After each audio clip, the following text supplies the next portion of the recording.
الحمد لله الحمد لله رب العالمين على فضله والإحسانه كفانا وأوانا وأطعمنا وسقانا فله الحمد والشكر على نعمه التي لا تحصى وأشهد أن لا إله إلا الله وحده لا شريك له له ملك وله الحمد وهو على كل شيء قدير وأشهد أن محمدا عبده ورسوله بشير نذير وسراج منير صلى الله عليه وعلى آله وأصحابه ومن تبعهم بإحسان وسلم تسليما كثيرا أما بعد.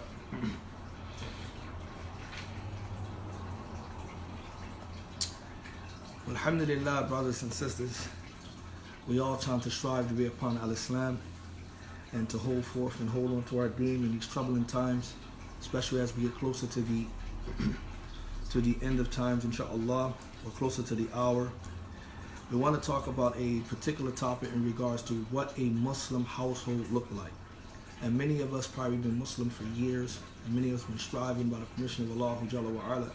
So if Allah subhanahu wa ta'ala have granted you the fadl and the bounty of perfecting a Muslim household with you and your family and your children, then may Allah subhanahu wa ta'ala continue to reward you. And for those of us who are struggling to actually find out and how to erect and establish a Muslim household, then this talk, by the permission of Allah Jalla wa Ala, what should be for them, for those of us that are struggling. The Muslim household, it must be understood that the first thing that should be established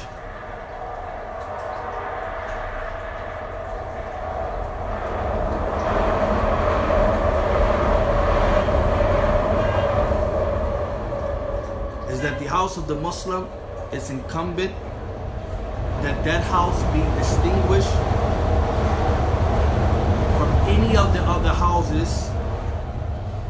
The house of the Muslim should be distinguished. It should stand out. It should be different. It should differentiate from any of other houses besides it. With the command, with the establishment of that which Allah subhanahu wa ta'ala has commanded the Muslims with regards to do within their homes. From the dhikr of Allah subhanahu wa ta'ala. From the abundance of offering the salawat, meaning the salawatul nawafil for the men. Offering the supererogatory prayers for the men. Okay, in their homes, reciting the Quran, and also protecting the home from the means that will lead up to corruption. Anything that will corrupt the home, anything that will bring corruption inside the home, you want to protect it from that. Okay. On the authority of Abu Musa radiallahu ta'ala anhu, he said that the Messenger of Allah sallallahu alaihi wasallam said, مثل بيت الذي يذكر الله فيه وبيت الذي لا يذكر الله فيه مثل حي والميت. In this hadith, the Prophet ﷺ said the house, the likeness of the house wherein Allah subhanahu wa ta'ala is remembered, and the house wherein Allah is not remembered is similar to or like the living and the dead. So the house wherein Allah Jalla wa Ala is remembered, that is the house that is similar to a live house, like someone being alive. And the house where Allah subhanahu wa ta'ala isn't remembered, that is the house where Allah subhanahu wa ta'ala, that's the house where it is similar to being dead. Now, in this understanding that the Muslim household should have the dhikr of Allah. So now we have to define, what is the dhikr of Allah? Is it just qira'at al-Quran? Is it just reciting the Quran? Is it just turning on some favorite carving that you like and letting the Quran be recited? What is the dhikr of Allah? Is it just making the tasbih, saying subhanallah, the tahmid, saying alhamdulillah, the tahleel, saying la ilaha illallah? Is it just that, or is it making any supplications or any invocations, making dua? Is this with the dhikr? No, it's all of that. The dhikr of Allah subhanahu wa ta'ala is all of that and more. Okay? Reading the book of Allah subhanahu wa ta'ala. Not just listening to a Qari recited, but reading the book of Allah subhanahu wa ta'ala. Instructing others within your household to read the book of Allah. To remember Allah subhanahu wa ta'ala. To make dua. All of these things are part of the dhikr of Allah. So the first thing is the Muslim household should be distinguished from every other house on the block. And the way that it's distinguished from every other household on the block is that Muslim household have the dhikr of Allah. That's what's the primary thing that runs throughout that house. That inside that house, the occupants, they remember Allah. Whether reading the Quran, whether reading ahadith, whether reading the biographies of the ulama, meaning from the Sahabas on down, whether making the tasbih, whether making the adhkar, whether making the dhikr, whether doing the supererogatory prayers and so forth, they remember Allah. This is the first distinguishing feature of a Muslim household, that the remembrance of Allah is present. طيب. وعن ابن عمر رضي الله تعالى عنهما, and on the third of Abdullah ibn Umar رضي الله تعالى عنهما, أن النبي صلى الله عليه وسلم قال, from the Prophet صلى الله عليه وسلم, that he said, اجعلوا من صلاتكم في بيوتكم ولا تتخذوها قبورا. So the Prophet صلى الله عليه وسلم said that you should make prayer, that some of your prayer that you perform should be done in your homes. Here we're talking about salawatul nawafil. We're talking about the supererogatory prayers, such as the additional prayers, such as the sunnah prayers, which falls in the form of the supererogatory prayers. This is for the men. We're not talking about the woman. We know the best place for the woman to pray is a home, in the most remote part of the home. So we're talking about the supererogatory prayer should be performed in the home. The Prophet ﷺ, he says, and do not take them like graveyards. In other words, inside graveyards, there are the dead. It's prohibited to even pray inside the graveyard. Okay, you can make dua when you're at the graveyard, but you do not do no ruku', you do not do no bowing. All you do is qiyam, and you do not do no prayer. So the Shaykh, he says, "Sallu fiha min nawafil wa la taj'aluha kal-kaburi majhuratan min as-salat." Meaning, pray inside your homes the supererogatory prayers, and do not make them, okay, like the graves where the salat is abandoned, it's left, because you can't pray salat in the graves. So the second thing that a Muslim household should look like, the first thing is distinguishing from every other home. The thing that distinguishes it is the remembrance of Allah's presence. The second thing is that the home should have prayer, that it should be salat in there. From the men, it's from the salawatul nawafil, from the supererogatory prayers. From the woman, she can pray her obligatory prayers there, and it's permissible for her to go to the masjid as well. However, her best place would be praying in her home. So automatically we see two main things: dhikrullah and the sila bain al-abd wal-rabb, meaning the salah, the connection between Allah and the servant. Between the servant and his Lord is salah.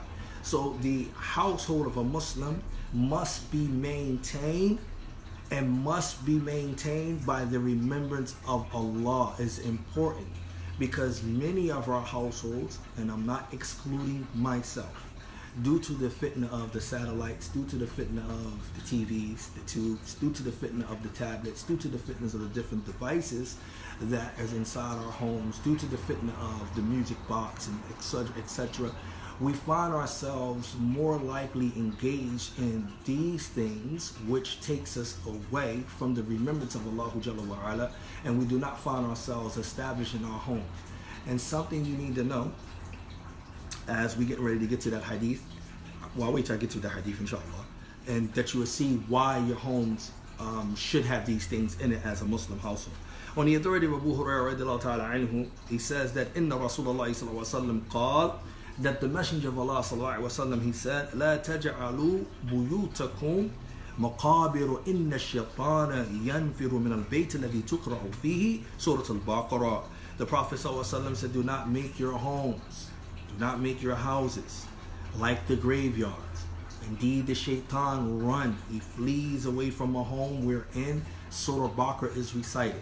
The ulama, they have comment on this in terms of, do you recite it by way of a qari, meaning by turning on your tablet or turning on your TV and recite, letting the qari recite Baqarah, or do you physically recite Baqarah yourself? The ulama, they mentioned that a person should recite Baqarah themselves. The Messenger of Allah sallallahu alaihi wasallam was not indicating that someone else recite Baqarah, for you, but that you should recite some of Baqarah. And Baqarah is one of the longest surahs in the Quran. It's the longest surahs in the Quran. It has 286 verses. Okay, you can recite just 2 verses. You can recite 3 verses. You can recite 4 verses. But you should read Baqarah because now it becomes a way of a protection, protecting your home from the shaitan. And the Muslim must understand that you do not just have enemies amongst mankind, but you have enemies amongst shayateen. And you must also understand that there are hadiths where the Prophet ﷺ said that the shaitan and his shayateen, what they do is they go around and they will enter our home. They say, let us go look and see where we can eat from. If a person eats and does not say the basmalah over there eating their food, the shaitan will tell his shayateen, we have some place to eat. And I know sometimes because this seems abstract, because this is something that we're not really looking at or seeing, we tend to pretty much push it to the side. We outwardly profess that we believe in this, but then we don't really look at it. I'm going to give you something that's very important to understand. The kuffar, they explain that the term that is used for whenever you sleep and something seems like it's holding you down. You ever been asleep? You ever been asleep and it felt like something holding you down? Like you can't get up. You can't really just move. I mean, you're conscious, you're aware, but you can't get up. You can even scream from the top of your lungs, but it seems like something is holding you down. The old term they used to use for this is called the witch riding your back, quote unquote. But then some of us might experience this before. I have a point with all of this, but they call it a sleep paralysis. This is what the experts from the Western call it a sleep paralysis. But what we know from the Messenger of Allah sallallahu alaihi wasallam that there is a jinn that is doing this. That there is a jinn that is afflicting you while you sleep. And this is why if you don't understand the hikmah and the wisdom of the Prophet ﷺ and what he would do when he wake up, wiping the bed, making the wudu, if you don't understand why he would lay on his right side or on his back and not on his stomach, if you don't understand that these actions were not just done to be done because the Prophet ﷺ wanted to do it, they were done for a reason and a protection for you. So your household, as a Muslim, must be protected from all type of things that will harm you and your child, you and your children, you and your family. Okay? By you not saying the basmalah over your food, by you not saying the dua entering your house and leaving your house, by you not protecting your house by way of reading Baqarah, by you not offering the supererogatory for the men and offering salah in your homes, you are inviting unwelcome enemies into your home from amongst the shayateen and even from amongst the men that we're getting to that, which you can't allow certain people who are wicked and stuff like that to enter inside your home. Also, the Prophet ﷺ said, "Alaykum bis-salati fi buyutikum fa inna khayra salati al-mar'i fi bayti illa maktuba." The Prophet ﷺ said, "Upon you is to pray inside your homes, for indeed the best salat of a person is that which is done inside his home, except for the obligatory prayers." Now here we're addressing the men. The best prayer for the men, if it's the obligatory prayers, is to be prayed in the masjid for jama'ah, in congregation. As for the woman, then the best place for her is her home. But the Prophet ﷺ was addressing and telling the men that the best prayer after the obligatory prayers can be inside your home. All of these ahadith that we normally mention, you can find them in Sahih Muslim. Okay?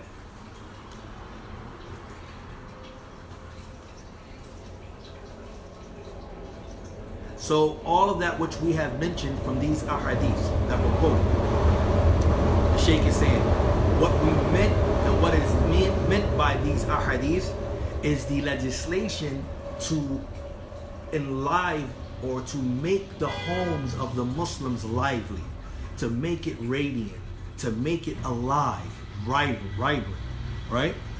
And fill it up with the remembrance of Allah subhanahu wa ta'ala, from the tahleel, saying La ilaha illallah, from the tasbih, saying subhanallah, from the takbir, saying Allahu Akbar, and other than that, from those different types of dhikr that can be performed.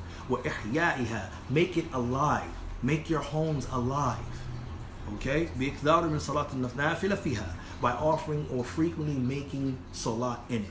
Okay? لأن صلاة النافلة في البيوت أفضل من صلاتها في المسجد. Because the supererogatory prayers, the best place for them to be conducted is inside the homes, which is more superior than you praying them in the masjid. وفيها النهي أن جعل بيوت مثل القبور. And also within these ahadith that were mentioned, from the meaning is that the prohibition of making your homes like the graveyards, where the salat cannot be performed. Tell you. So, the Muslim household, what should it look like? Number one, it should be distinguished from every other household. How? By the dhikr of Allah subhanahu wa ta'ala. Okay? Secondly, by what? By offering the salat, not making it like the graveyards, the prohibition of it. This is what a Muslim household should look like first and foremost. وفي الحديث ترغيب بقراءة القرآن في البيوت ولا سيما سورة البقرة وأن قراءتها في البيت تطرد الشيطان. And it's important for us to understand that these ahadiths contains within them the encouragement of reading and reciting the Quran. There is an ayat in the book of Allah where Allah Jalla wa Ala tells Muhammad sallallahu alaihi wasallam and his wives, he reminds the Prophet's wives when he says, وَاذْكُرْنَ مَا يُتْلَى فِي بُيُوتِكُنَّ مِنْ آيَاتِ اللَّهِ وَالْحِكْمَةِ في سورة الأحزاب. Allah reminds the wives of the prophets, he says, remember what is recited in your homes from the ayat of Allah Azza wa Jal and from the hikmah. And here the ulama, they mention the tafsir. Hikmah, the meaning of this is a sunnah, the sunnah of the Prophet sallallahu alaihi wasallam. So recitation of Quran should always be present in the home of a Muslim. If you find in your household that the Quran is barely read, is barely recited, is barely listened to, and that the occupants of your home is not familiar with the book of Allah, they do not listen to the book of Allah, they do not read the book of Allah, they do not what? They do not recite the book of Allah, then this shows that that house is devoid of life. And this also shows that that house isn't a Muslim household. The Muslim is one who always constantly has the Quran. And this is something that all of us, and I can't exclude myself, we are bad when it comes to being Sahibul Quran. We are bad when it comes to that. Most of us are bad when it comes to reading the book of Allah. And we just got to be honest with ourselves.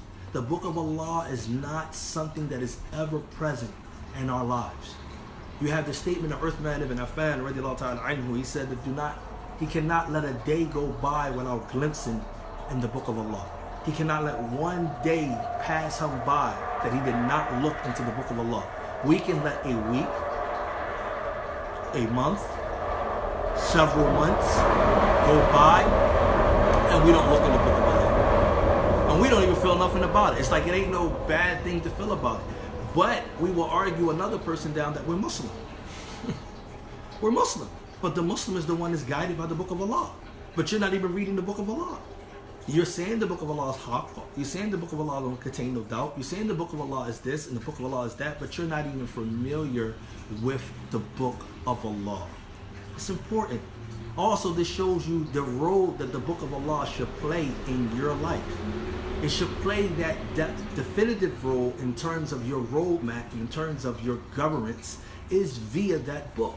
So if you familiarize yourself with the book, you're constantly reading the book, you can constantly take the nourishment and the instructions from that particular book. And you can actually guide your family via that book if it's present in your household. طيب. He says, وَإِذَا تَوَفَّرَ هَذِهِ الْأُمُورِ فِي الْبُيُوتِ. Pay attention. He says, so if you find that these things that were mentioned in the previous ahadith that we're encouraged to do, they are fulfilled. They are fulfilled within the house, such as dhikrullah, remembering Allah, such as praying the supererogatory prayers, such as reciting the book of Allah. أَسْبَحَ الْمَدْرَاسَةِ لِلْخَيْرِ يَتَرَبَّى. Look what he said. يَتَرَبَّى فِيهَا مَنْ يَسْكُنَهَا مِنَ الْأَوْلَادِ وَالنِّسَاءِ عَلَى طَاعَةٍ وَفَضِيلَةٍ. This is how you do it. Individuals say, well, how do I train or cultivate my children upon Islam? How do I train and cultivate myself and my family upon Islam? It's not no hard science or no hard formula to do. Look, it's basically, he's telling you these ahadith have shown you how to do it. And you're not even noticing this is what it's doing. In turn, if you were to fulfill this, What you have actually done, you have made your home a school.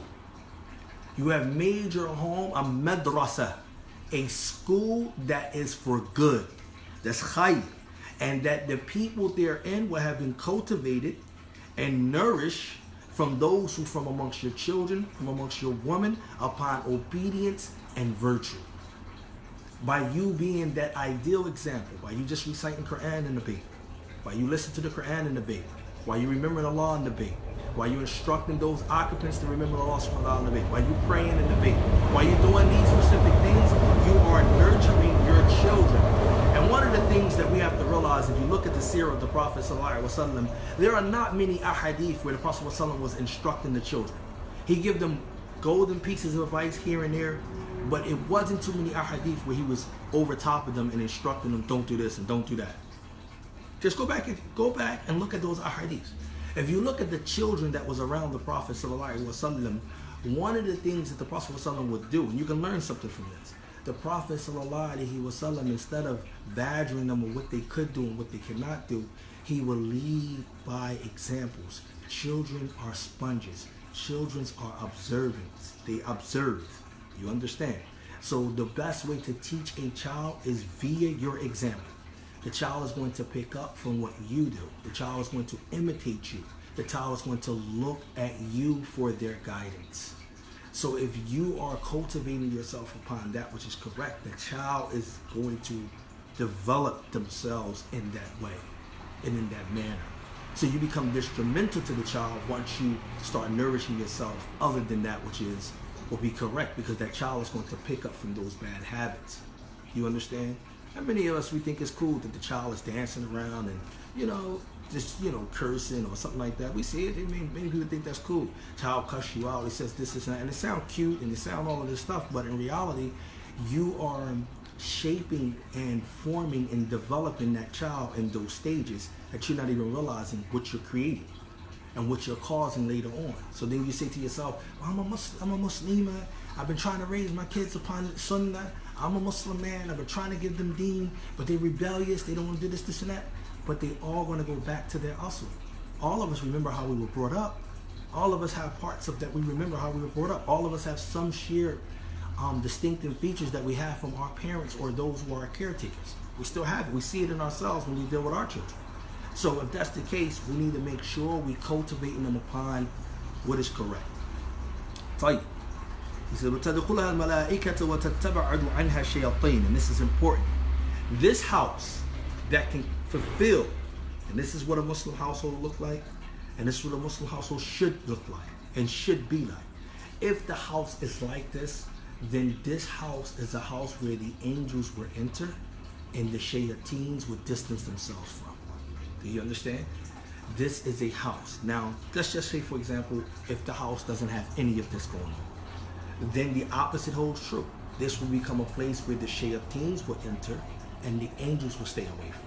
You see the difference? Do you see?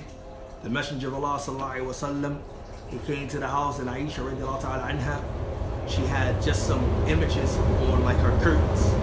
And the Messenger of Allah sallallahu alaihi wasallam would not step into the house because of the images that she had that was offensive to the angels.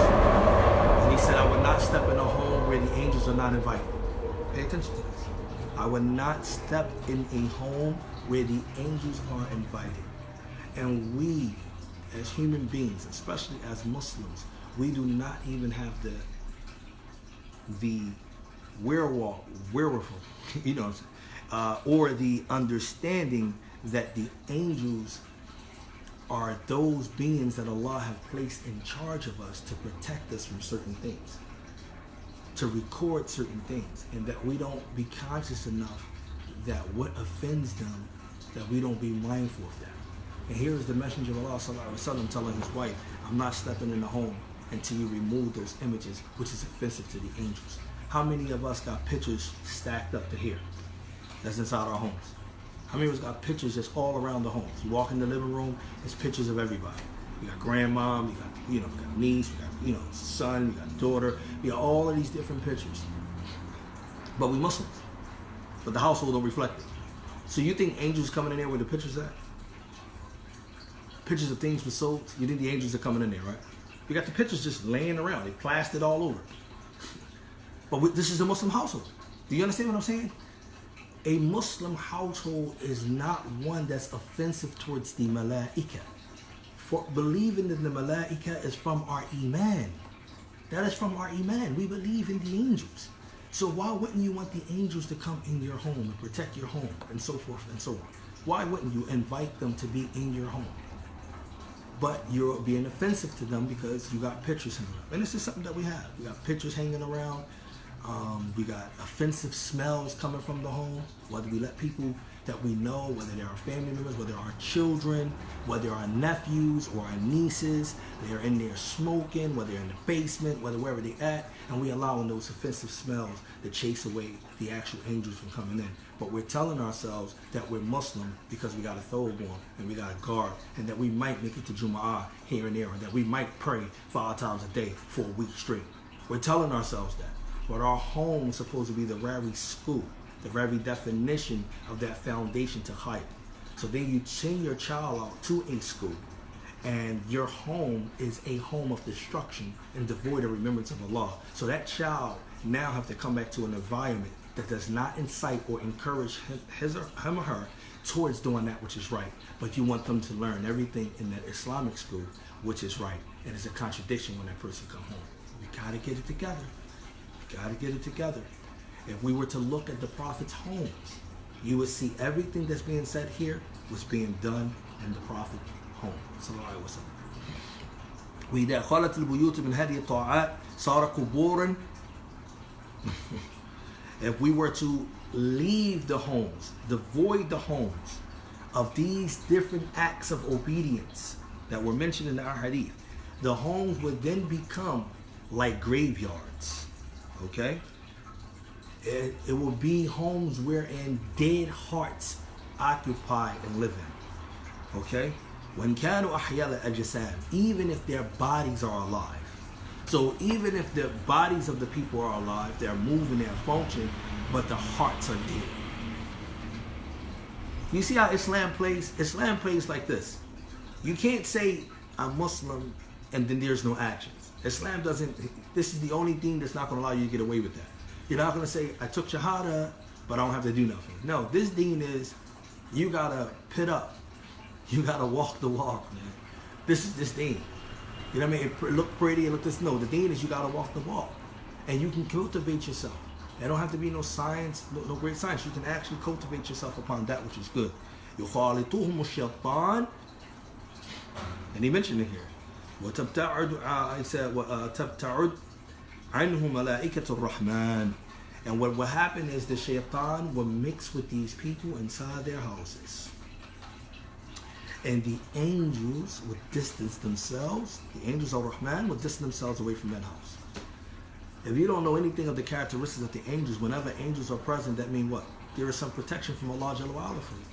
If Allah removes the angels from you, then He removes that protection. And then if the shayateen come and the devil come, then that means there are things that's going to be what? Evil and munkar that will be present. Okay? That will be present. He said, فَمَنْ ذَنُّكَ بِمَنْ يَرْتَرَبَّ فِي هَذِهِ الْبُيُوتِ كَيْفَ تَكُونَ حَالَهُ وَقَدْ تَخْرُجُ مِنْ هَذِهِ الْبَيْتِ خَالِيَةً مِنْ ذِكْرِ اللَّهِ وَالَّتِي هِيَ مُقَابِلٌ لِمَوْتِ الْقُلُوبِ. He said, so what is your thought? What do you think about the cultivation of a person who inside these homes, how would that person's condition be when they exit from these homes that are empty and devoid of the remembrance of Allah, and which are like graveyards, meaning that the hearts inside these homes are dead? Indeed, these homes will leave a evil effect upon the one that is nurtured inside these homes. فكيف إذا انضاف إلى خلوها من وسائل الخير شغلها ووسائل الشر وأسباب المعاصي بحيث يتوفر في تلك البيوت فيد بأفلامه الخليعة التي تدعو إلى الفحشاء والمنكر بما تعرضه من صور الفساد والدعارات أمام الأولاد والنساء. So the issue is this.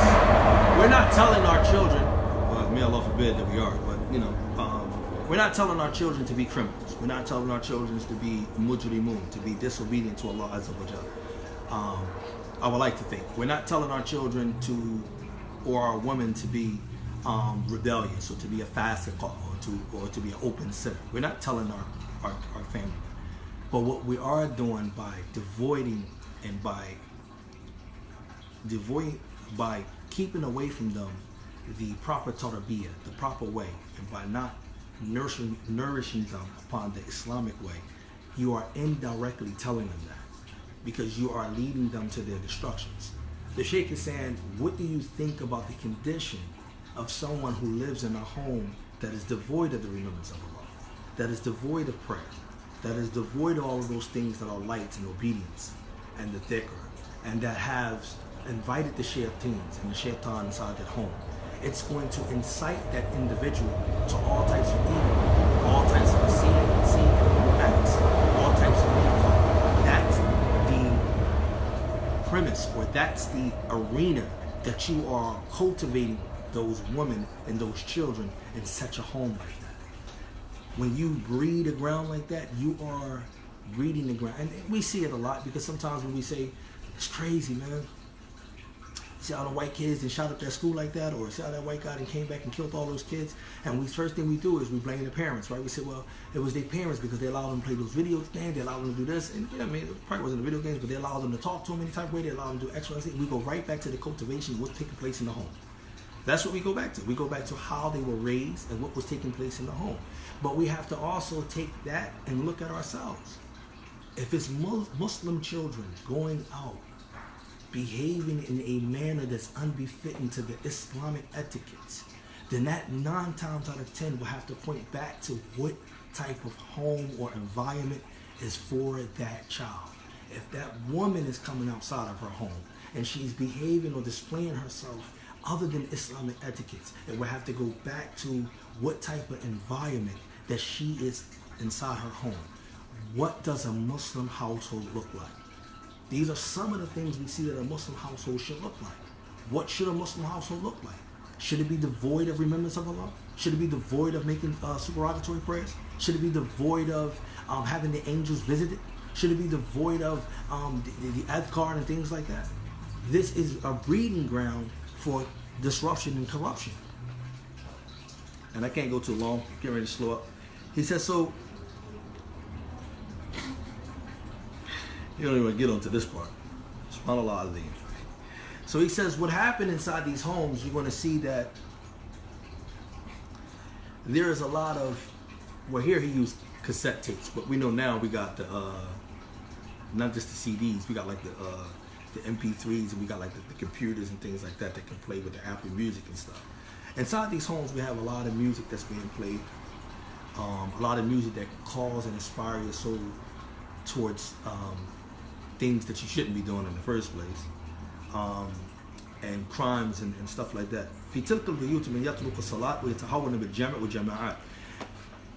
I know this to be I know this personally.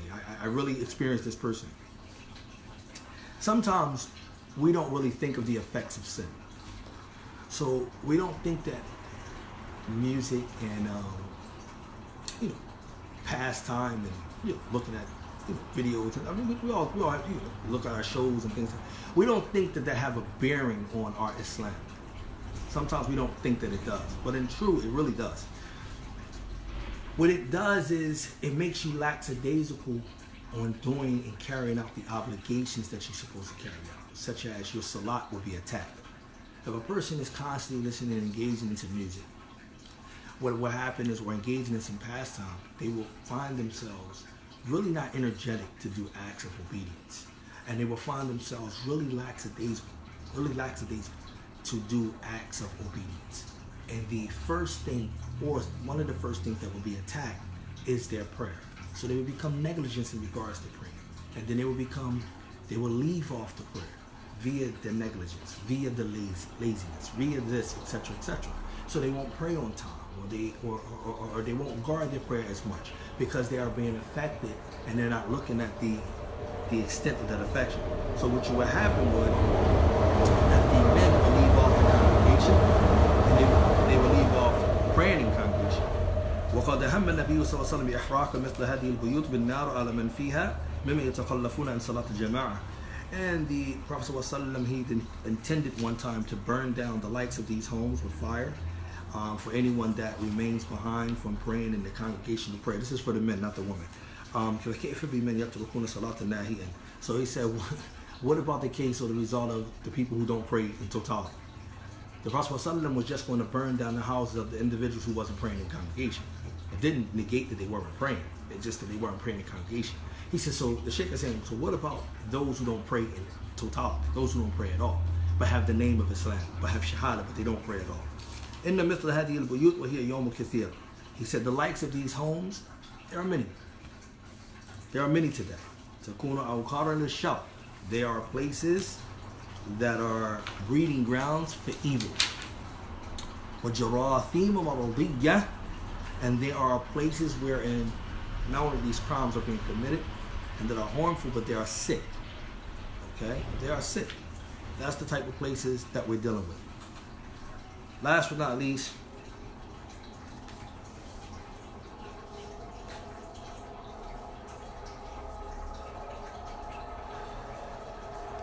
ومما يجب أن يصون عنه بيت المسلم سرق والكلال. There are two main things that must be, that the Muslim household must be free of and protected from. And that is, you must protect your homes. And I know a lot of you Muslims are not going to like me saying this, especially here in the West, but I'm going to say it anyway because it's the haq. You must protect your homes from having dogs. I'm going to repeat that again.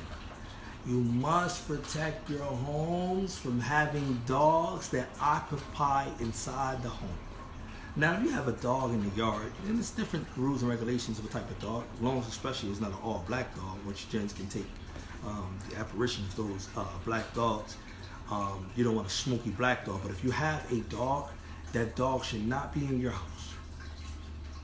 You say, well, brother, where should it be? If you got a backyard, you got somewhere to accommodate the dog, where you're not really locking up the dog or tying up the dog. There's different rules and regulations. Sometimes we don't like to hear that. A lot of us are dog lovers. We got a little, little poodles, whatever we got, and we got them in the home. But actually, no angels is coming in that house with the dog and it being filthy. And there are rules and regulations. The dog lick any of your utensils, and wipe it off 7 times. If the dog lick you, if the dog urinate, all of these different things you have to pay attention to in Islam as a Muslim, that you have to safeguard yourself. So the homes must be devoid of having dogs that occupy the home. You must protect your homes from that. Okay? Another thing you must protect your home from is pictures that contain souls. We talked about that earlier. What does a Muslim household look like? A household that is devoid of dogs that occupies it, okay? That which will push or prevent the angels from coming in, and pictures which that will prevent the angels from coming in. It has been reported from Abu Talha radiallahu anhu that the Messenger of Allah sallallahu alaihi wasallam said, لا تدخل الملائكة بيتا فيه كلب ولا صوت. This is collected by Bukhari wa Muslim. In this hadith, the Prophet sallallahu alaihi wasallam said that the angels do not enter a house wherein there is a dog, nor is there a pitcher, okay, that contains a soul. In the version that comes in Muslim, لا تدخل الملائكة بيتا فيه كلب ولا تماثيل. And the version that comes in Muslim, it says that the angels will not enter a home wherein there is a dog, and wala tamathil, any images, not just pictures, but any images of idolatry or adultery or anything that takes a form of any type of images that are placed in there, such as statues, such as things like that, or figurines that have, like, pictures of souls or so forth like that. The angels will not come into it. Okay? And on the authority of Abu Hurairah radiallahu ta'ala anhu, the Messenger of Allah said, أتاني جبريل عليه السلام فقال لي أتيتك البارحة فلم يمنعني أن أكون دخلت إلا أنه كان على باب تماثيل وكان في البيت يقطع فيصير كهية الشجر. Okay, so it says here, there's a hadith that is reported by Abu Hurairah radiallahu ta'ala anhu that the Messenger of Allah said, Jibril came to me and he said to me, I came to you last night, but nothing prevented me from entering except that you had images attached to your door. Okay? Al-Bab Tamathil. They had some images that were attached to your door. Okay? So here, Jibril were prevented from coming in and visiting the Prophet ﷺ due to the images that were placed there. So we have to be mindful of that. It's not a light matter. Tasawwur is not a light matter. You got tons of pictures in your house, man. Fear Allah. Put those pictures up. Cover those pictures. You don't need to have them pictures hanging all around on the wall. Fear Allah. You said you took Shahada. You Muslim. Fear Allah. Take the pictures down and respect the Malaika. Respect the angels that Allah Jalla wa'ala have sent and assigned over you. Take the pictures down. That's what you want to do. You want to build a Muslim household? Let's start obeying now. Go and remove the pictures. Take them down. Pictures of grandma, pictures of this. Remove them from your house. You want to have a house that is protected, that is guarded. Okay? This is what you want to have. Sometimes you think you need to have the most expensive, not expensive, but you need to have the most artillery or weapon or knives or dogs to keep out invaders or home invaders. But you're letting in the worst home invader there is. You're letting in the shaitan, who is invading your home, who is destructing your home, who is destroying you from the inside. You're allowing them to come in your home. The home invaders. These are the worst home invasions that can happen. But you are not protecting yourself because you don't want to follow Islam. You want to say you're Muslim, but you don't want to follow it. You want to wear the garbs when it suits you. You want to wear the thobe when it suits you, but it doesn't. Make your house a Muslim household. It's easy. Let me stop. Is it easy? No, it's only easy for those who Allah make easy in terms of if we really practicing our deen. It's not easy if we still got our desires and we still fighting with our desires. So I'm not going to lie. It's not easy for those people who are still struggling with their iman and still struggling with their Islam and their desires. So I'm going to be real with that. It's not easy for them. But it is easy for those whom Allah subhanahu wa ta'ala have allowed to be strong and have some strength in dealing with their iman and stuff like that. We ask Allah Jalla wa'ala to make us strong in dealing with that. If the pictures are put up and they're placed up and they're concealed, I'm not the one to give you a fatwa saying that they are allowed. I won't use that term, but the main thing is don't hang them up. Let's just start with the first stage. Take them down, conceal them, put them up or whatever. You know what I mean? If your iman is real high, I would destroy them. But if your iman is not at that level, at least seal them, conceal them, tie them up, package them where, put them in a box and where, hide them. Allah knows best. If the angels will still come in, even though the pictures are there. But at the beginning, the onslaught, I would tell you, just take them down for now. And as Allah increases our iman, then maybe you might feel the day that you would just get rid of them in totality and just get rid of them altogether. But just take them down for now. Don't hang up no verses. You don't need to put up no names of Allah on your wall. You don't have to do that. You don't have to put up Allah, Ar-Rahim, all that. You don't have to do that. The companions did not do that. The ulama, they say that when you place a verse or a hadith or a dua, now dua is a little bit different here, but if you place a hadith or a verse on your wall, then it should be as an assistance or a means to aid you to memorize. Once you memorize the verse, once you have acquired what you want to acquire from the verse's memorization, you can take down the verse and take down the hadith, okay? You remove it because you only was using it as a tool to memorize, not as a form of decoration now. Ayats are not to be decorated in the home. Okay? Hadiths are not to be used as decorative things to decorate the home. So you want to remove them. Now, du'as. Okay? Placing du'as in the home. Okay, the ulama, they explained that if the du'a, you're using it as a means of a reminder to yourself. Say, for example, going to the bathroom. You might have the du'a of before entering the bathroom. So it serves as a reminder to remind you to say the dua or whoever, let's say the dua before entering and afterwards. Then you place the dua there for a reminder. But once the people memorize it, it should be best to leave it off by the permission of Allah. It should be best, but they do not say that it's impermissible for you to place a dua as serving as a reminder for the people or the occupants of their home. And Allah subhanahu wa ta'ala knows best. Okay, those ulama, they bring their proof and they deal with that by the permission of Allah. Tell you, the Sheikh, he says, So all of this is, he goes in detail here. He says, so these narrations that we mentioned about the dog and about the pictures, he said in these two hadiths we see that there is the evidence that shows us the impermissibility of hanging up pictures on the walls as covers, or on our furnitures, or on our offices or desks. واحتفاظ بها للذكرات ونحوها وفيها دليل عقوبة من فعل ذلك بحرام, especially if they are used for means of protection. Okay, and this is another thing, especially if they are used for means of protection. If you're placing them up there thinking that they're going to guard you and shield you off and protect you from some evil or some warning and stuff like that, you definitely want to stay away from that. Now that can enter into shirk, so you want to be careful definitely from that perspective. He says, or any similar to it. Also in these hadiths, the two hadiths, shows the punishment for the one who does this, and whereas it prohibits or prevents the angels of the most merciful from entering your house, wherein it also causes your house to become clear evidence upon loss and destitution. Okay, and he said that some of the people have been tried today with these two apparent evil things. You will see some of them placing the pictures and hanging them up on their walls, on their covers, and on their desks. And some of them will use the actual pictures with the other billah. Okay. Look at this. This is crazy. He said some of them, what they would do is they will preserve the pictures. And this might answer the question of the sister. They will preserve the pictures and place them in a box.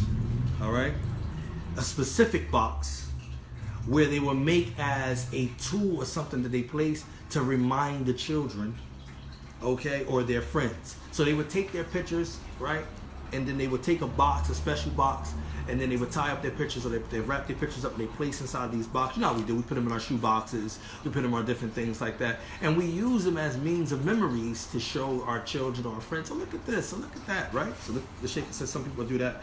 He says, well, ba'd al-akar, and some of what they would do is,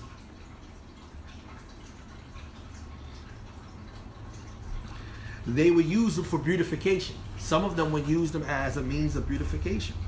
They would use the biggest images that they would place in their homes, and they would place them on their furnitures, and they would place them on different places. He said, the Sheikh is saying here, Sheikh Salih Fawzan that is, Hafidhullah, he said that all of this is from those things that makes apparent idolatry. Okay, from the times of Jahiliyyah. This is the reason why it's prohibited. This is the reason why it's prohibited. This is the reason why it's prohibited, whether you understand it or not. These figurines, these images that are being placed in our homes and put up there, they are all means that leads to shirk. Okay? They are all means that leads to shirk, whether you understand it or not. So having these pictures and things like that to cut off those means is important. Okay? They lead to a shirk. This is exactly what happened or have occurred with the people of Nuh and the people of Ibrahim from shirk, due to the images and the suwar, the pictures and the tamathil. وَلِأَنَ فِي تِلْكَ الصُّورَ مَضَاهَاتٍ لِلْخَلْقِ اللَّهِ عَزَّ وَجَلَّ, because in those pictures they had things that probably resemble, or things that were supposed to be like imitation of the actual humans, the creation of Allah. The Sheikh said that having pictures and dealing with pictures and all of this different stuff are from the major sins. من الناس من ابتلوا بتقليد الكفار وقنة الكلاب في بيوتهم وتباهوا في تربيتها وصحبتها لهم في بيوتهم وسيارتهم وقد قال رسول الله صلى الله عليه وسلم. Pay attention. And he said, from the people are those who have been tested with blindfolding the non-believers, whereas they have taken their dogs, pay attention, and placed their dogs in their homes. They have placed their dogs in their homes. They have started to cultivate these dogs, nourishing these dogs, taking these dogs as trusted friends for them in their homes and in their cars, in their vehicles. And the Prophet ﷺ said, "Man iqtana kalban illa kalban sayyidin al-mashi'a, فإنه ينقص من أجل كل يوم قيراطان."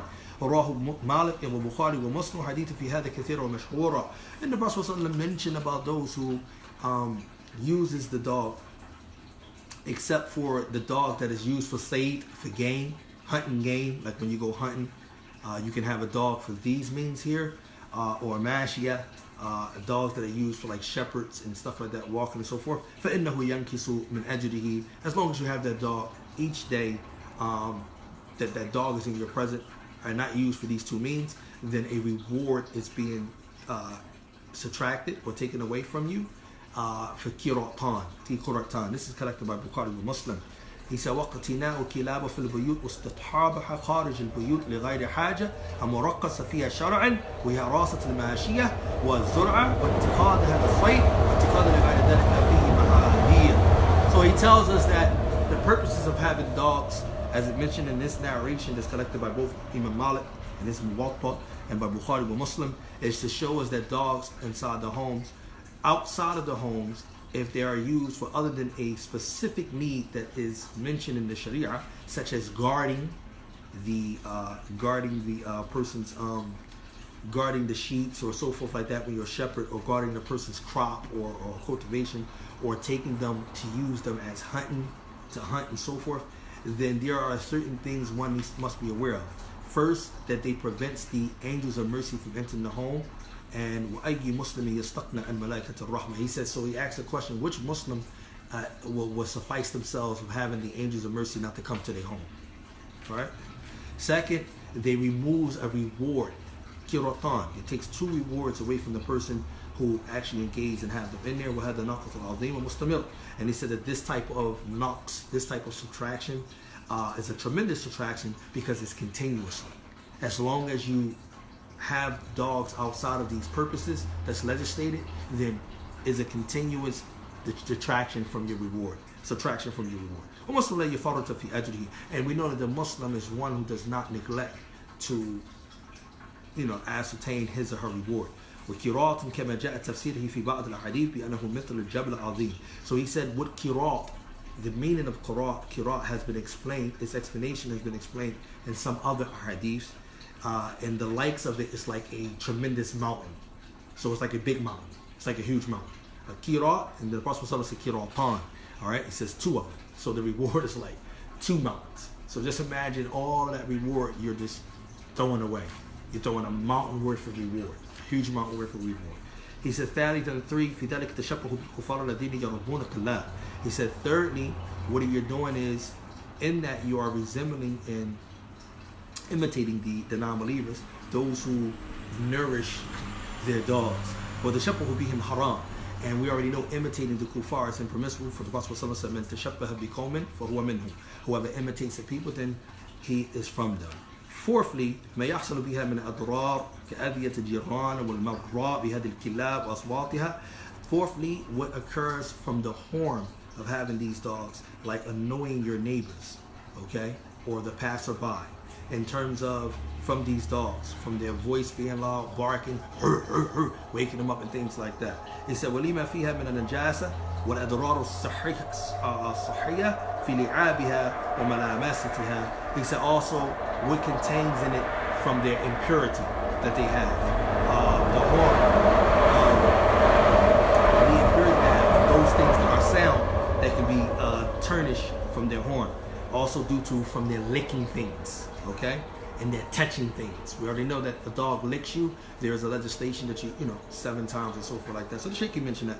He says, so فَاتَّقُوا اللَّهَ عِبَادَ اللَّهِ وَاعْتَنُوا بِبُيُوتِكُمْ بِمَنْ فِيهَا حَتَّى تَصِيرُ الْبُيُوتُ الْإِسْلَامِيَّةِ النظيفية حية بذكر الله وعبادته وعبدوا عنها كل ما يتنافى مع آداب الإسلام ويجر إلى الآثام. أعوذ بالله من الشيطان الرجيم. And that end a talk for today by the permission of Allah. The Shaykh, he says, so fear Allah, O servants of Allah, and be mindful and conniving of your homes and that which contains in it from pictures, or making your homes that which contains within it. And he says also from making your homes a clean Islamic home that is alive with the remembrance of Allah and His worship, and to distance those homes from anything that will oppose the Islamic etiquettes or will lead a person to sin. And this is what a Muslim household looked like. And this is what I was able to bring by the permission of Allah Jalla wa Ala. Hopefully we all benefit. And I'm not saying that today or tomorrow our house is just going to change overnight. I'm not saying that today or tomorrow that we're just going to take down every picture. Some of us are going to struggle. Some of us are going to struggle with certain things. But what we want to do is we want to become a servant. And we are servants of Allah technically. But a lot of us are not servants of Allah bil-radiyya. What I mean by that is, we're not servants of Allah subhanahu wa ta'ala willingly. Okay? Unwillingly we are servants of Allah. Okay? But willingly we have not reached that stage of ubudiyyah. And to reach the stage of ubudiyyah, of true servitude, is that we have to be in compliance with Allah subhanahu wa ta'ala. When Allah tells us to do something, we do it. And when He tells us to stay away from something, we stay away from it. So that have to begins with where we rest our head at. That have to begins with our family unit, our structures, within ourselves and inside our homes. So we have to make our environment become more conducive as a school. I mean, some of the ulama, they said that the mother is a madrasa. She's a school in and of herself. But that is if that woman is a woman of good character, a woman that embodies Islamic etiquettes. But she has to be neutral. And there's nothing wrong with that because we take time to be neutral. Men, we have to be neutral. We have to maintain the discipline. So when we come home, we have to remind the woman in a good manner, not in a bad manner, but remind her, constantly remind her to try to keep the home an Islamic home. Read portions of the Quran, read them, recite them, instruct the kids, teach dua, say dhikr, say subhanallah, say alhamdulillah, these different things. Pray the salawat nawafil. Pray in front of your children. Your children should see prayer of it outside of, what's the name? As far as the morning daughters, we do keep it daily. We have put up a question. What is it? But like a survey, and asking the people what time they would like to have a daily reminder. But I normally try to keep some type of daily reminder, motivation in the morning. Whenever I'm not allowed to do it by the permission of Allah, I won't do it. But most of the times I will keep like a daily morning. And especially if it's a request that I receive about a topic, then I try to get on it as possible as soon as I'm able to delve into it. For those who did give me requests and I didn't get around to it, one, either I still have to research some issues about it. Two, I might not be comfortable enough to speak about that issue, so I will just pass it off to those people who are greater than me in knowledge and allow them to tackle those problems, and I will share the links and stuff like that. But anything other than that, yeah, alhamdulillah, if I'm able and I got it right here at my disposal and I can, bring what the ulama have said about it, then I would do it immediately, inshallah. Whatever we said that was incorrect in our talks is definitely from the shaitan and from ourselves. And what we said is correct is from Allah Jalla wa Ala. Subhanakallah wa bihamdika. Ashhadu an la ilaha illa anta astaghfiruka wa atubu ilayk. Jazakallahu khairan.